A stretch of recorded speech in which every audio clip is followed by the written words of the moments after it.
अस्सलाम वालेकुम नाज़रीन, ख़बर शामिल कयूं था सूबो देरो खां रिपोर्ट ज़हूर हुसैन जामड़ो। अॼु सूबो देरो थाणे जी हद ॻोठ बुंभटपुर लॻ मेमण ऐं कलोड़ा बिरादरी जे ॿिनि धुरनि में जहिड़ो लठियुनि कुहाड़ियुनि सिरनि जो इस्तेमाल। ॿिन्ही धुरनि जा 4 ॼणा रतो रत थी विया। सूबो देरो थाणे ते ॿिन्ही धुरनि एनसी दाख़िल कराए वरितियूं। हिकु धुर जे ज़ख़्मी ॿिनि भाइरनि वहीद मेमण ज़ाहिद मेमण वल्द गुलाम नबी मेमण सहाफ़ियुनि खे ॿुधायो त असां मज़दूर आहियूं, खीर खपाए बचनि जो गुज़र सफ़र कंदा आहियूं। पुलिस खाते में ड्यूटी कंदड़ ASI रुस्तम कलोड़ो, हफ़ीज़ कलोड़ो, सदाम कलोड़ो, गुलाम कादर कलोड़ो ऐं ॿिनि असांखे भुजा ॾिना ऐं चयो त मोटरसाइकिल जो हारून छो था वॼायो। अॻिते वञी रस्ते में असां ते कुहाड़ियुनि जा वार करे बिला जवाज़ ज़ख़्मी कयो आहे। ॿी धुर जे ज़ख़्मी ASI रुस्तम कलोड़ो, वहीद कलोड़ो ऐं ॿियनि ॿुधायो त असां अली खान मेमण ऐं उन जे हिसेदारनि खां 3.9 वेसा 86 लख में ख़रीद कया आहिनि ऐं 46 लख ॾेई चुका आहियूं। अहिड़ो फ़ैसिलो मोज़म खान अब्बासी पिणु कयो हो। उन फ़ैसिले जी फतवा खां हिकु ॾींहुं अॻु में मेमण बिरादरी जे माण्हुनि गुलाम नबी मेमण ज़ाहिद ऐं ॿियनि बिला जवाज़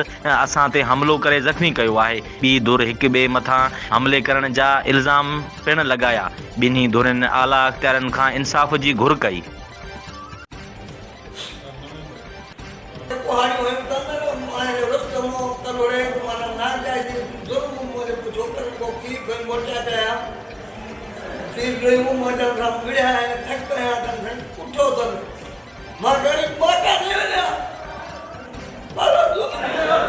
बबले थोड़ी पूछना जी तो मसूर के मुताबिक दिया गया फोटो की लगा मरम तो जी मुस्ताक मल्ला जी मां